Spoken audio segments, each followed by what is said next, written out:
Good afternoon, my friends. My name is Ming, and I'm the Jolly Good Fellow of Google. I'm delighted today to introduce a friend, a jolly good lawyer with a heart, a man who is distinguished, wise, and compassionate, Charlie Halpern. Charlie is a public interest entrepreneur, an innovator in professional education, and a pioneer in the public interest law movement. He was a founding dean of the City University of New York Law School, and previously, he was a professor at Stanford and Georgetown Law Schools, and a senior fellow at the Yale Law School. He is currently scholar in residence and lecturer at UC Berkeley. And in his free time, Charlie co-founded the Center for Law and Social Policy, the Mental Health Law Project, the Council for Public Interest Law, and the Center for Contemplative Mind and Society. He also served as the founding president of the Nathan Cummings Foundation.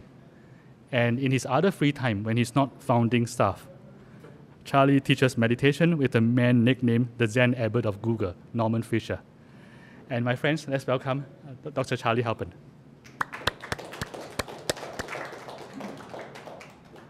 Thank you. Thank you. I'll get you a drink.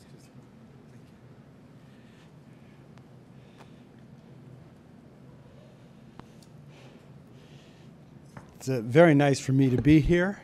Can you hear me all right at the back? Let me know if I'm talking too softly. It's a pleasure to be at Google. Meng has become a very good friend of mine, and I so much admire what he's done here. Thank you. I admire what he's been able to accomplish here, and I admire the fact that Google has taken such a lead in bringing the contemplative dimension into the corporate workplace. As you'll see from my comments, this is a development which I very much believe in, and I don't know of any place that has gone so far or so imaginatively as Google in bringing mindfulness forward into the work environment. I'm familiar with the Search Inside Yourself program, which some of you have undoubtedly participated in. And I think the materials are really a model of how the Search Inside Yourself philosophy integrates with and enriches the work in the work in the world. And it would be a wonderful thing for the country if Google's innovation in Search Inside Yourself, bringing mindfulness into the workplace, was picked up in more public and private institutions. 15 years ago, when we were starting the Center for Contemplative Mind and Society, no such development like this existed, nor was it really imaginable. The extent to which mindfulness and a consciousness of the importance of that kind of inner work is a very new phenomenon, and it's one which Google is taking the lead in. I was very interested in this because I'm a transplanted New Yorker, and I still get a lot of my information from this magazine, The New Yorker. And this week's New Yorker is all about innovation. This cover here is supposed to suggest innovation. And I thought it interesting that there are two particularly relevant cartoons in The New Yorker. The New Yorker is very important to me in general, but particularly for its cartoons, which I think tell you as much as the text. So this is the first cartoon I want to draw to your attention. It shows two monastic men kneeling down in front of a small altar with a little incense wafting up from the altar. And one of them turns to the other and says, "When I was making money, I made the most money. And now that I'm spiritual, I'm the most spiritual." And the other cartoon shows a middle-aged couple sitting on a sofa looking at a flat-screen television. You see the back of the television. And you hear the voice coming from the television. It says, "This week on the amazing race to enlightenment, can Jim and Susie achieve right mindfulness? And will Barb and Candy be eliminated for relentless clinging to the self?" So this is, these two cartoons are significant in a couple of ways to me. First of all, they imply a whole lot of cultural knowledge and understanding of what mindfulness is, the relationship of making money and pursuing the spiritual life, and the irony of bringing a type A attitude to both kinds of activity. And so that's interesting and suggests how far we've come. These cartoons could not have appeared 2 decades ago in the New Yorker. They would have simply been incomprehensible. The other thing is that this is an issue about innovation. And there is a recognition that in an issue about innovation, an understanding of these ancient mindfulness practices is something that is important. That the highest levels of creativity can come from the silence and stillness of searching inside oneself and of practicing mindfulness. And of course, Google, whose name has become synonymous with innovation, is also the place where this ancient wisdom is being tapped and taught within its programs. So about 1.5 years ago, I published my first book, I think my only book, Making Waves and Riding the Currents, Activism and the Practice of Wisdom. And what I was trying to do in this book, among other things, was to revive an interest in the subject of wisdom. As some of you may have noticed, over the last close to 100 years, the idea of wisdom has sunk from view in American culture. You hardly hear the word in places of higher education, where you would think, which you would think would be repositories of interest in wisdom and engagement with wisdom. You in fact find virtually that it's kind of slipped off the curricular agenda. I teach in a law school at the University of California in Berkeley, where you would think that wisdom would be a central part of the curriculum. There was a time in recent memory when wisdom was thought to be the most important quality that a lawyer could possess. And yet, wisdom is virtually, it's not discussed, it's not taught, it's not engaged in that setting. So in writing this book and choosing as my subtitle, Activism and the Practice of Wisdom, I was trying to bring that wisdom concept forward, and also to suggest that I use the phrase, the practice of wisdom, that wisdom is something that can be practiced. It isn't something that one is born with, but wisdom is something that can be developed, and it can be improved and enhanced, just as we practice the piano or we practice tennis. If we want to improve our skills in those spheres, we can improve our wisdom by working at it, by effort, by practice. So that was a core theme of my book. Needless to say, the emphasis on wisdom is not something that I grew up with. I was educated at elite East Coast universities, first in college and then in law school. And the idea of practicing wisdom was not part of what I was doing.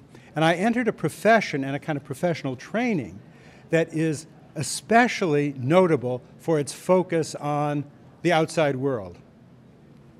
Lawyers, regrettably, are not encouraged to search inside themselves to find their own wisdom.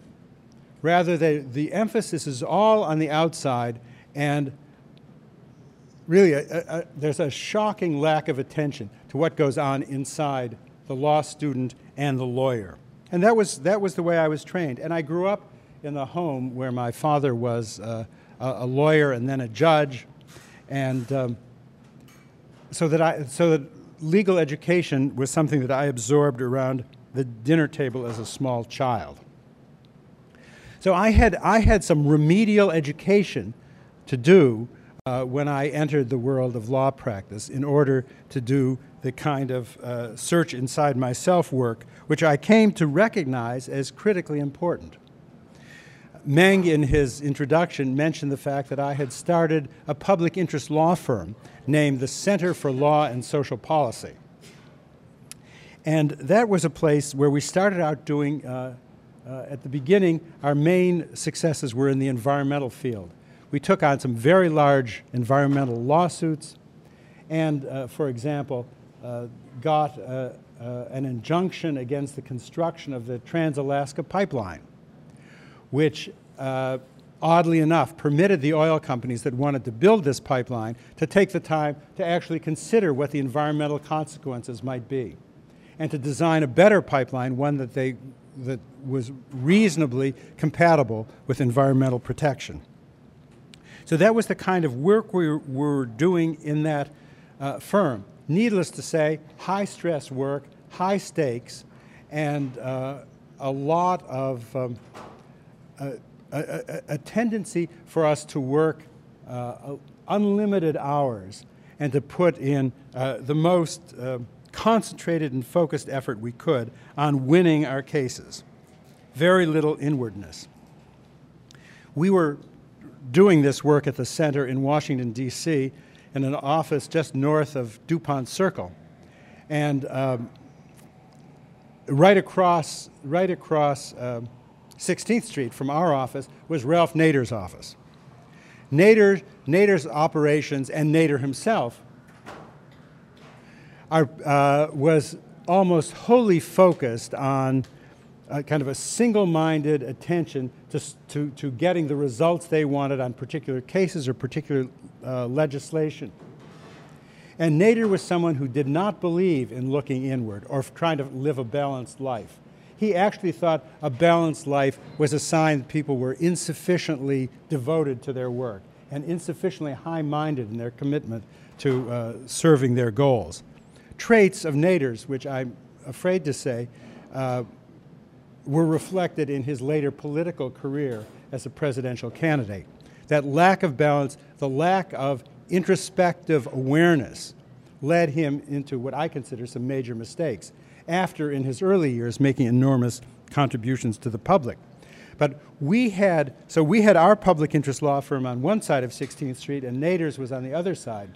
And we could really decide if we wanted to make that our model, or if we wanted to try to build a different model, which would build more balance into our lives. And at a fairly early point, I began to sense that this balance, groundedness, a balance of the inner and the outer, the heart and the head, was what would make for the most effective and the most sustainable kind of public interest law practice. And in my book, I talk about some of the tensions that arose between Ralph and me and between their public interest law firm and ours. So at a fairly early point, when I was functioning as a public interest lawyer, I began to explore various ways of searching inside myself, such as yoga, quiet and individual time in nature, vision quests, meditation. And all of these things, many of which I introduced into the Center for Law and Social Policy, started to give me an intimation of how we could find a balance between the good work in the world and the inner work which would make that more effective and more sustainable. Fast forward. At a certain point, I had the opportunity to become president of a new foundation in New York City called the Nathan Cummings Foundation. What a wonderful opportunity to be able to have somebody else make a huge amount of money, and then I had the opportunity to give it away in a way which I thought would lead to a better world. What a great opportunity that was. And fortunately, I turned to advice for some of the people who have been passing through Google and will be passing through Google later this week. One of my earliest advisors was Daniel Goleman, who's speaking here on Thursday, a wonderful presenter, and I hope some of you will be there to listen to him too. And Jon Kabat-Zinn, who has come through here and has really brought mindfulness practice into the mainstream of the practice of medicine in this country. A remarkable achievement. Again, one that would have been unimaginable 20 years ago. So with their advice, we set up, among our other grants programs, a commitment to contemplative mind. We supported Jon Kabat-Zinn's work at the University of Massachusetts. We supported Bill Moyer's remarkable series, Healing and the Mind, in which he featured people's work like Jon Kabat-Zinn and Andrew Weil and Michael Lerner, all of whom draw heavily on mindfulness in their approach to health. And perhaps the most significant thing we did in those days was to set up a new nonprofit called the Center for Contemplative Mind in Society.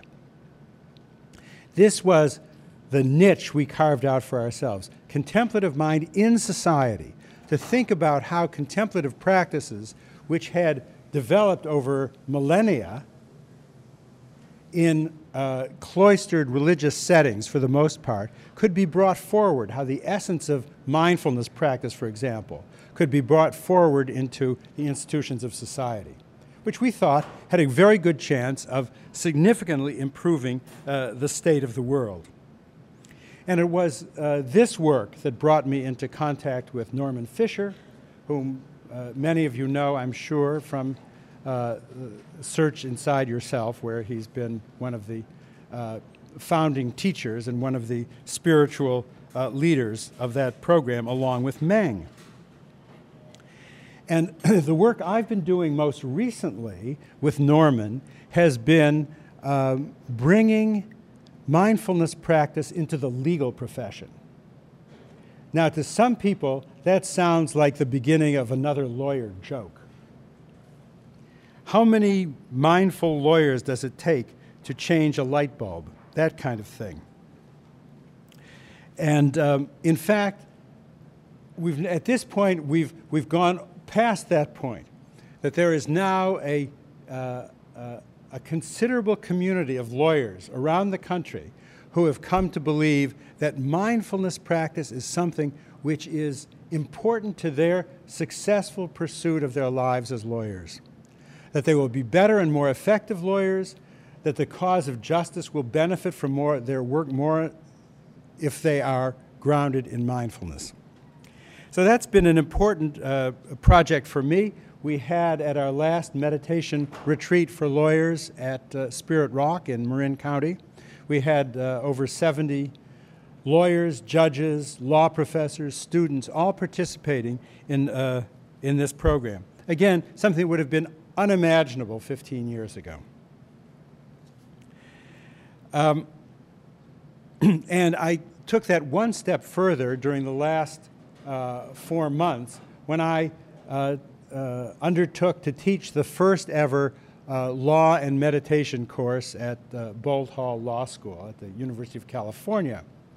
The dean told me I could offer the course. He thought it might be useful, though he didn't know exactly why.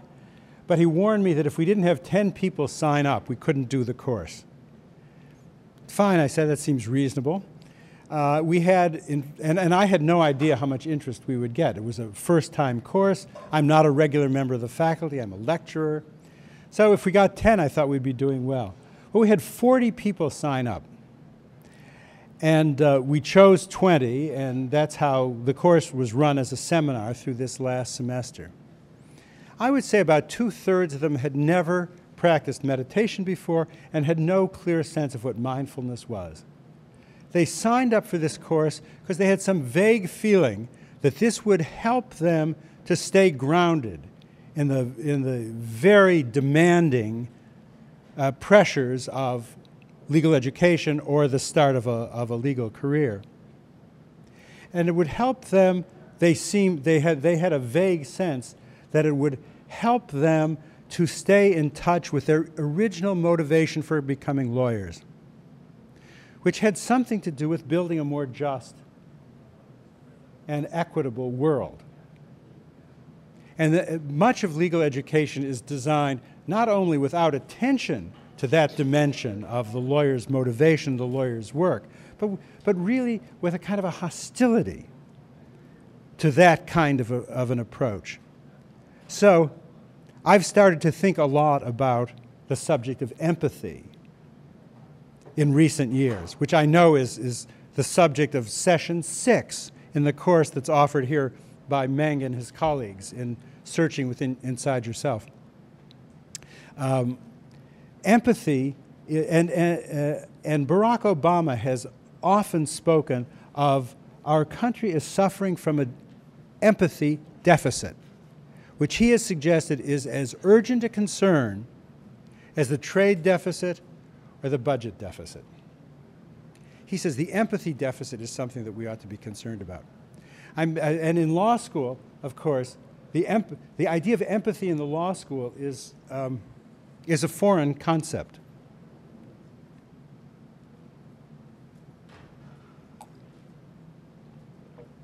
Sad to say, empathy is often treated as a kind of a naive luxury in the legal community.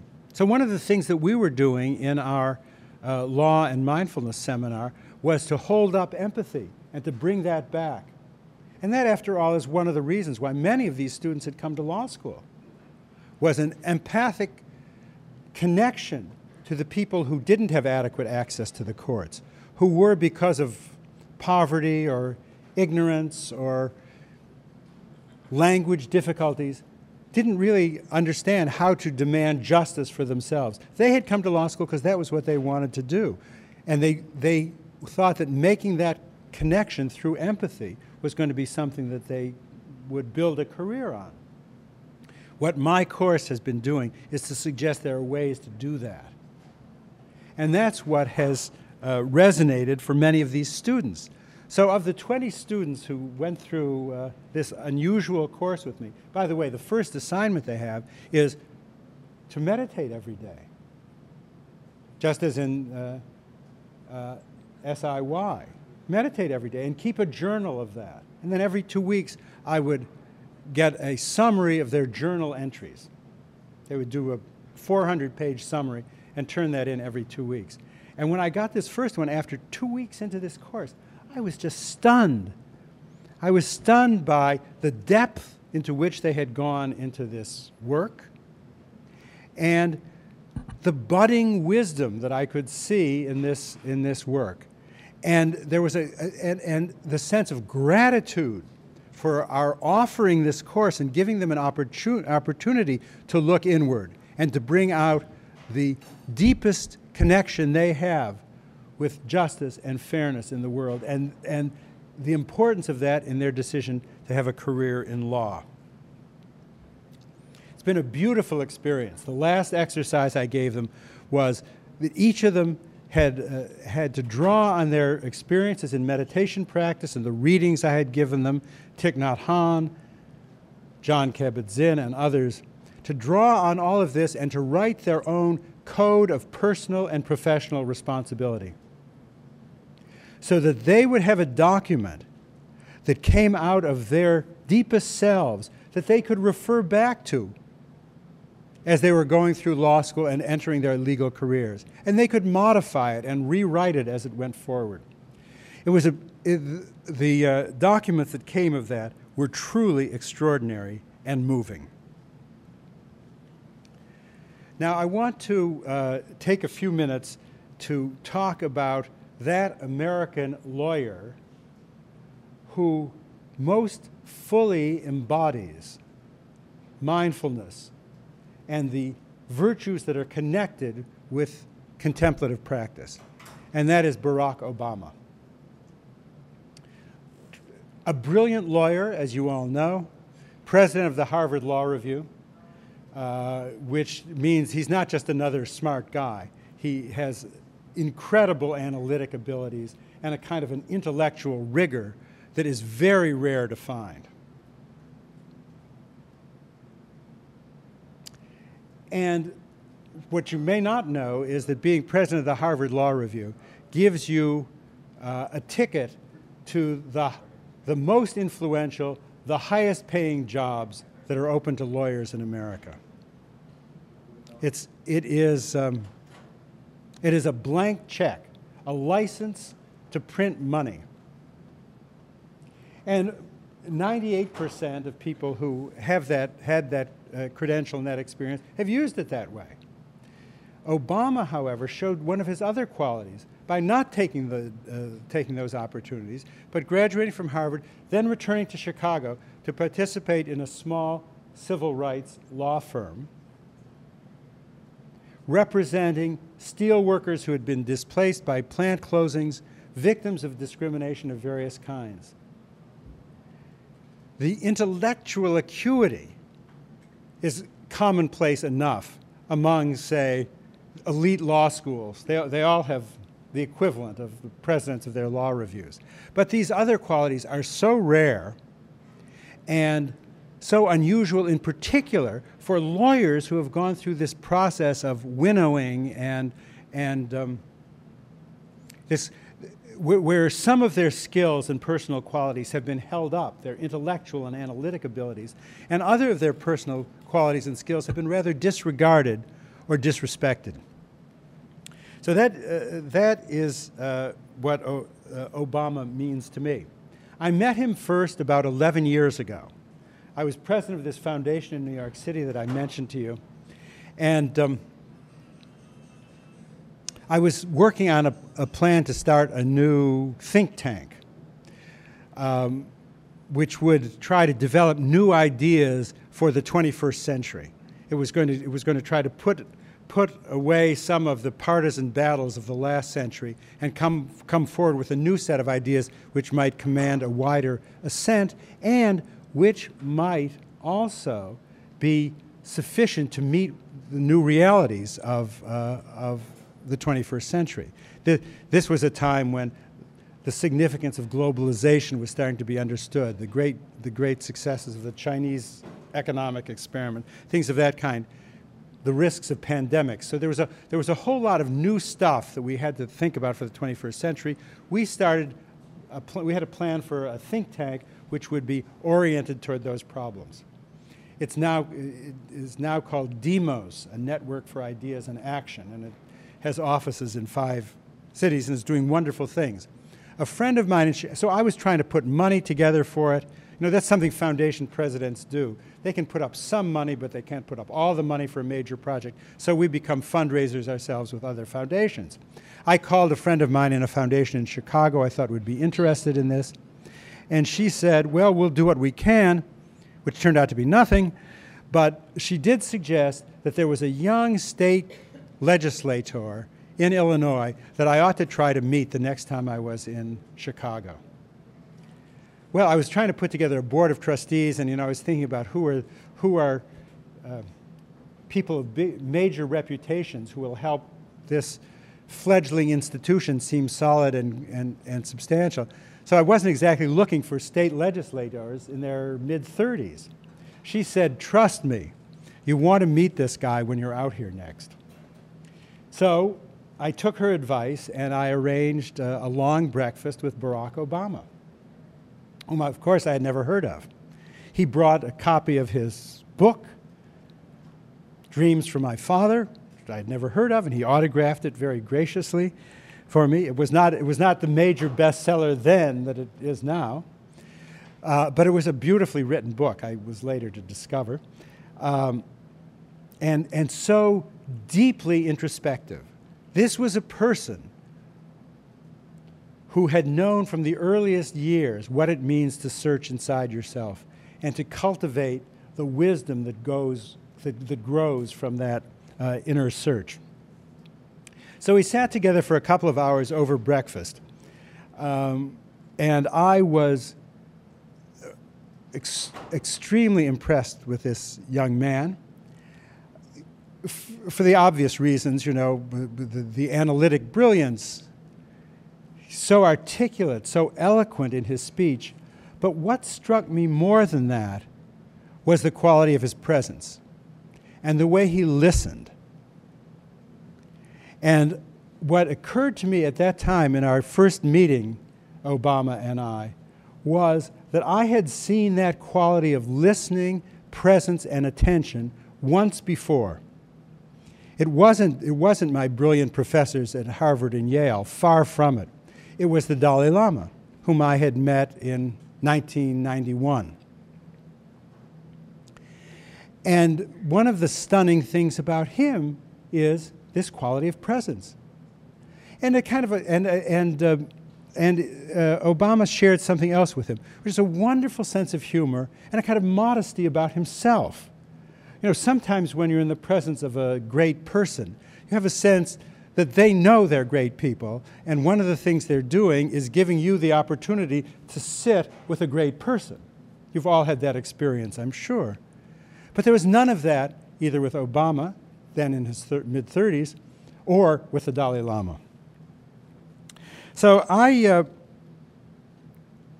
so we invited him to join our board, and he agreed to do so. And we served together on that nonprofit board for a period of time until it became clear that his career was going to take him in a different direction, shall we say. He was interested in politics. He was teaching part-time in Chicago, and it was very hard for him to participate fully in our program. But at that point, I had this feeling that there was something so special about this person. And as his career in the Senate unfolded, the brilliant speech he offered at the Democratic Convention, and then his campaign for the presidency and his first year in office, the beginning of his first year in office, I have seen the qualities that I so admired when we met in Chicago a few times, and we worked together during that brief period. I saw how they had unfolded and matured. And I would say that the qualities I describe in my book as characteristic of the practice of wisdom and the benefits of practicing wisdom are embodied by no figure in public life today in this country or elsewhere as fully as they are embodied in Barack Obama.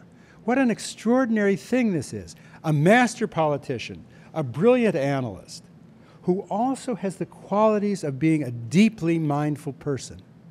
What a great piece of good fortune this is for us as we confront the challenges of the 21st century, which of course turn out to be very much larger and more complicated and more difficult than I had anticipated they would be in the 90s. Who could have imagined?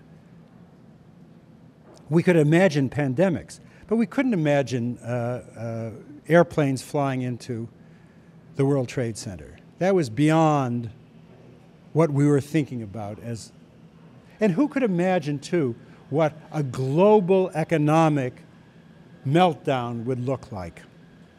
These are things which I had a vague intimation would demand something beyond mere analytic skill and a kind of instrumental capacity to move concepts and institutions. What they call for is wisdom for their solution. And we have a president who is devoted to the practice of wisdom. Now, in my book, I've suggested three, and I don't want to focus too much on Obama. Some of you may have voted for John McCain. But I do want to focus on the qualities that Obama embodies and to pose for you and for us the question of what we can do to take advantage of our good fortune in having a person who is so deeply mindful in the White House. Because my kind of nightmare scenario is that we have a mindful president in position for 4 years or 8 years, and then he leaves the presidency, and we go back to business as it had always been. How can we undertake to assure that we take full advantage of this inspiring presence and make sure that the qualities that he so richly embodies are embedded in our political processes at every level and are embedded in our institutions and are embedded in our lives? Take, for example, the subject of empathy. During his campaign, candidate Obama stated that in appointing federal judges, he would use as one of his central criteria the quality of empathy. Someone who's not schooled in the law might say, well, of course he's going to look for people with empathy. What else would you look for in a judge? Or that would certainly be one of the qualities you look for in a judge. But in fact, it was quite a radical suggestion. No other president had ever articulated it. And as I've described this process of legal education, empathy is something that's viewed with suspicion.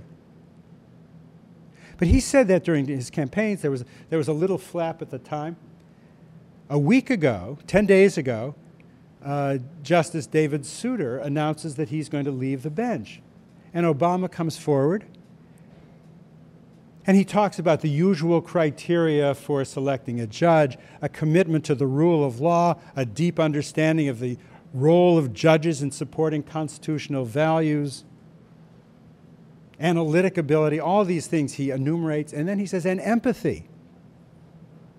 He says, we need judges who have the empathy to understand what it's like to be a teenage girl who finds she's pregnant, or to be part of a marginalized group like the elderly or racial minorities or poor people. We're looking for a judge who has that quality. Very heartening to me and to people who have been through search inside yourself. They understand that empathy is a core quality to be cultivated, and not one that overwhelms reason and makes you just kind of a victim of your own bleeding heart. That's not what empathy is about, as he understands and we understand. Well, it's interesting that empathy and the anti-empathy position has become a rallying cry for the conservatives who want to contest really whatever name he comes up with to go on the Supreme Court. But the thing that they've gotten onto was empathy. So that Orrin Hatch, the ranking Republican on the Senate Judiciary Committee, says, well, we know what empathy is. Empathy is a code word for judicial activism. And we're opposed to judicial activism. So Obama should back off this. But Obama is not going to back off this. Empathy is at the core of who he is. Who else could we say that about in modern-day Washington? I'm looking for other people, and there are lots of people who are rich in empathy, but nobody who gives it the pride of place that he gives it in saying that empathy is going to be at the front of his agenda in his search for a Supreme Court justice. And if you look at his decisions in foreign policy, these are decisions that are being moved by empathy. He is somebody who understands. He doesn't call it collateral damage when civilians are killed by American bombs and American drones. He has empathy for the people that we're bombing. Does that mean that he's not going to bomb? No, it doesn't. Some people have suggested that, well, Obama is really unique. He's our president now, but we really, there's no one like him. And in certain respects, he is quite unique. I mean, it's a remarkable upbringing he had. He went to a school, a Muslim school in Indonesia. For me, that is people were saying, well, he doesn't have enough experience to become president. My reaction to that was, if the experience he's had is what the president needs today.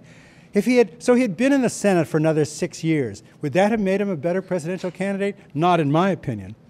I lived in Washington too long and was too close to the Senate to think that he's had enough of that kind of experience. But the experience of having gone to school in Jakarta with Muslims, that's the experience we need for the 21st century. That's what's going to give him a breadth of empathy. Empathy doesn't mean loving your children. It means loving all children. So the people who say, well, he's unique, he had this experience, it's true he is unique and he's had this experience, which is really quite extraordinary. But those of us who have taken Meng's courses or have been deep into mindfulness over a period of time recognize that these qualities he has are the qualities of a fully mindful person, and that these are qualities that we can all study and we can all learn and we can all perfect with his inspiration and with his example. So we don't have to talk anymore about, well, this is what mindfulness would look like in society, in a position of leadership. We can say, that's what it looks like. And then we can take the next step and say, well, when we're choosing congressional candidates in 2010, we want to see a different kind of candidate coming forward. And we want to see people who are deep into mindfulness and who probably wouldn't have thought about a political career because it seemed like such a hostile environment for mindfulness to thrive. We hope those people will take heart from Obama's experience and will start to come forward and give us and start to re-energize a political process that is infused with mindfulness. And for those of us who are swimming against the stream in a law school, for example, trying to bring mindfulness into the curriculum by which lawyers are trained, we can take heart and we can say to our students, there are several models for being lawyers.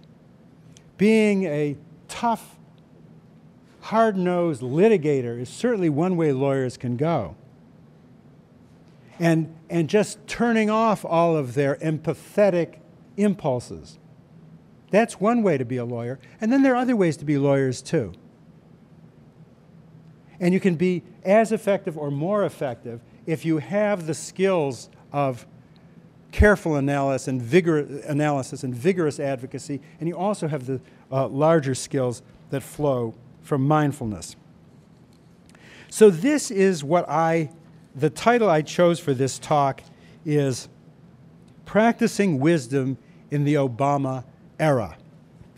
In my book, I speak of practicing wisdom as having several aspects. Three of them that are most important is one, looking inward, assuring that you preserve time in your life for deep reflection, for doing things in the world and then coming back in and touching into your deepest wisdom and evaluating and going forward from that place. Second, doing work that you believe in. I believe if I had continued my career as a corporate lawyer, which is the direction I started in, I would never have been alive to the wisdom possibility. And in fact, I don't think anybody who's doing work that they think really isn't serving their highest selves has a possibility of cultivating wisdom. So that's the second thing, doing work that you believe in. The third thing is living a life in balance. If you are living entirely out of your head and not in your heart, if you're living entirely in order to serve your employer and not serve a larger vision of the good, you're not going to have the possibility of, that's inconsistent with practicing wisdom. And if you do practice wisdom, there are benefits. There are things that you can harvest from wisdom practice. Some of you have probably already found this from the work you've done in cultivating mindfulness. Clarity of vision. Seeing the interconnection of all people. For Obama, empathy isn't a tactic he develops to solve a problem or to attract voters. Empathy grows out of his sense of connection among all people. And we can cultivate that too through our mindfulness.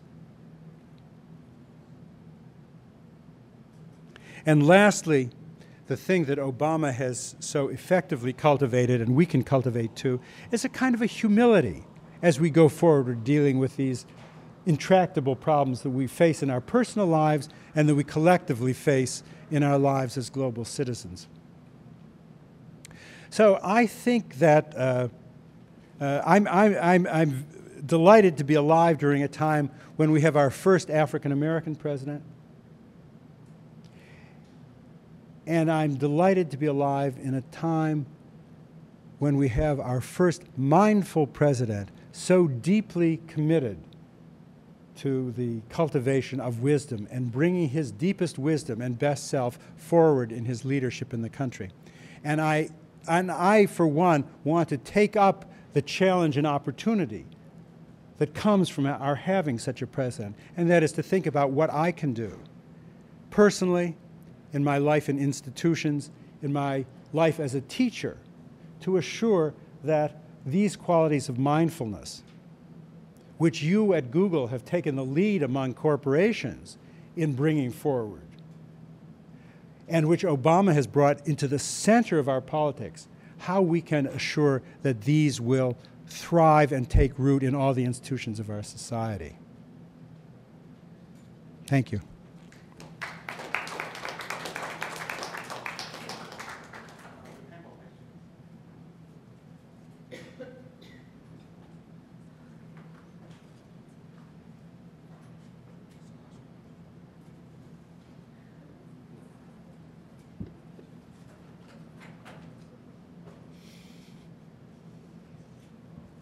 I was listening to a show this morning.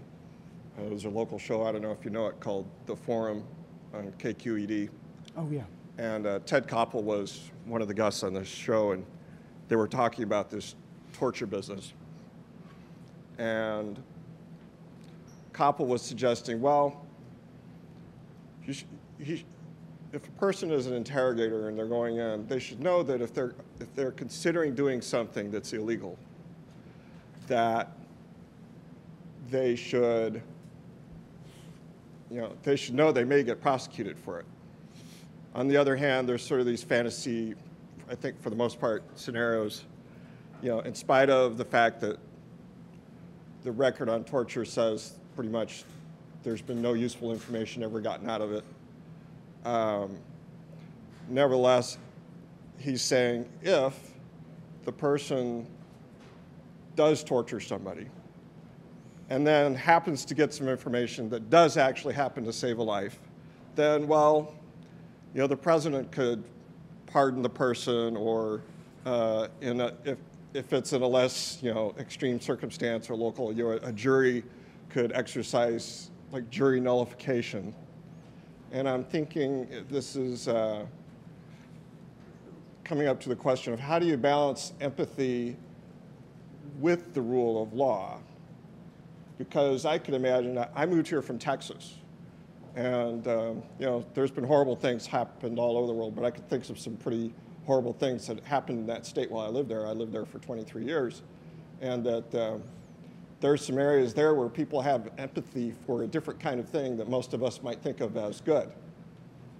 So, and so there's this, how do you balance empathy and people's specific points of view and the rule of law to achieve what you're pointing at? There seems to be a lot of difficulties in that.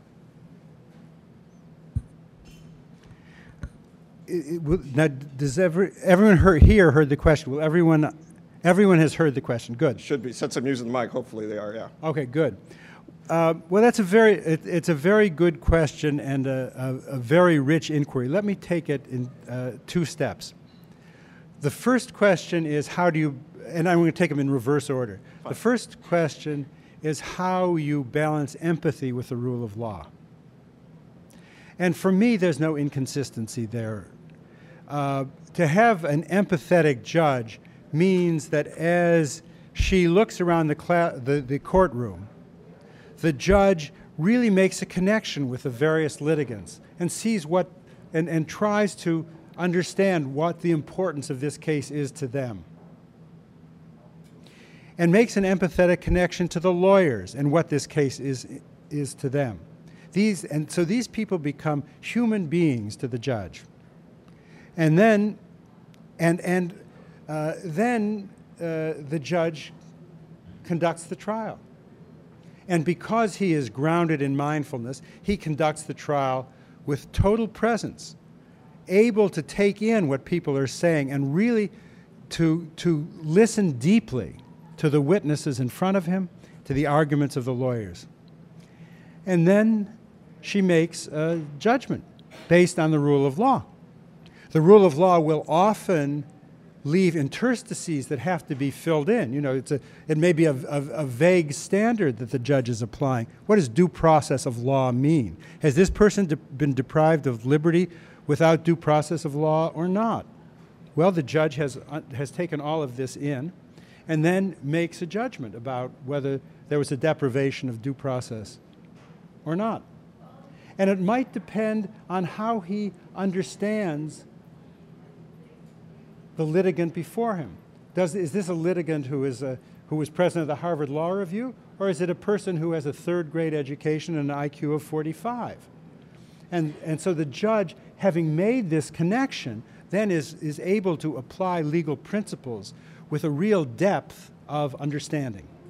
Whereas the judge who doesn't have this mindfulness grounding, and there are still some of them, there will be some of them around for years to come, some of them on the Supreme Court, for example, might have a much more mechanistic way of responding to the legal issues.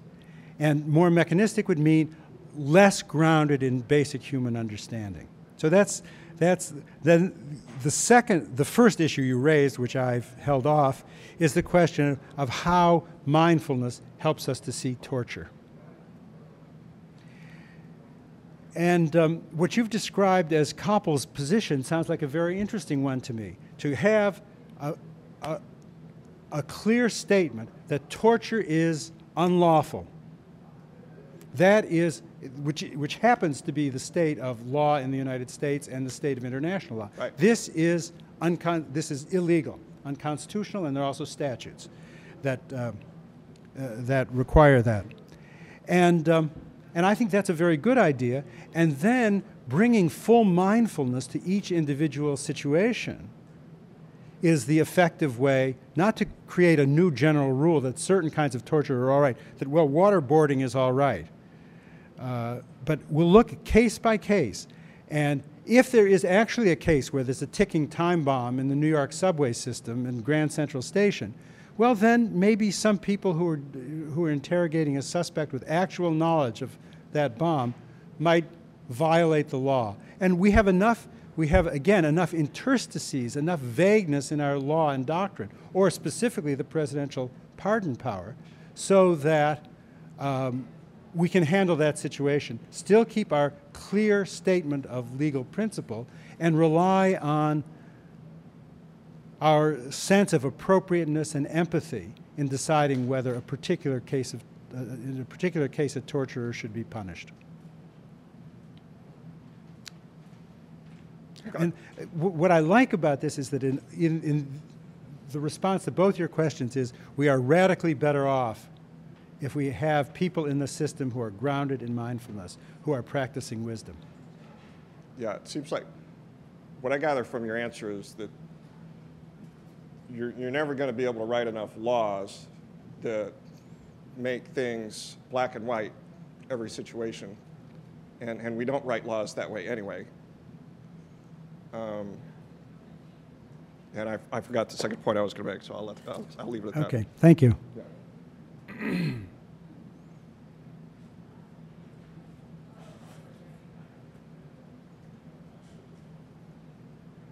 Okay, if there are no other questions, I have the last question. So my question is, do you have any insight into how Barack Obama became that mindful?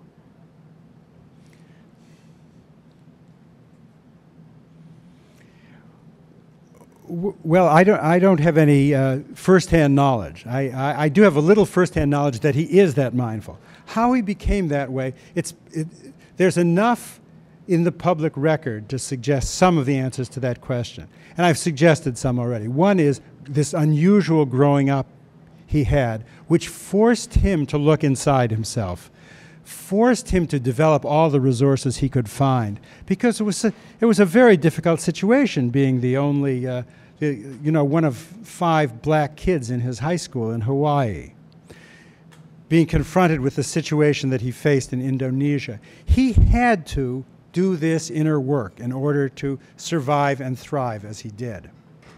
So that is part of it. Then I think the choices he made have helped him to cultivate wisdom, like his choice to go into a civil rights law practice in Chicago, making enormous sacrifices in terms of finances.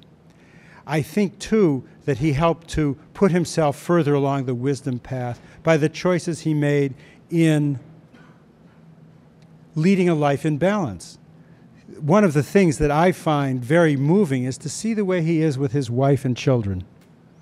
I think this is deep and sincere, and I'm very touched by the fact that during this unbelievable marathon campaign that he ran for 2 years, he was able to really show up for his kids, and that was extremely important to him.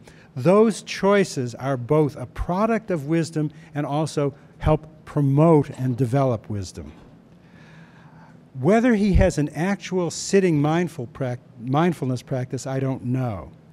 One other point, and that is his understanding of his religion is at once very Christian and very deeply grounded in mindfulness. He gave a wonderful interview to a Chicago newspaper about 6 years ago when he was first running for the Senate, in which he talks about his religion. And he has a sense of looking inward and having a kind of dialogue with his inner wisdom, which he calls God, that you would find very familiar, because it is so much the kind of deep dialogue that you've embedded in your course, Search Inside Yourself. So the evidence is there that he both has connected with a deep wisdom and that his connection and his continuing choices continue to deepen it. Thanks very much.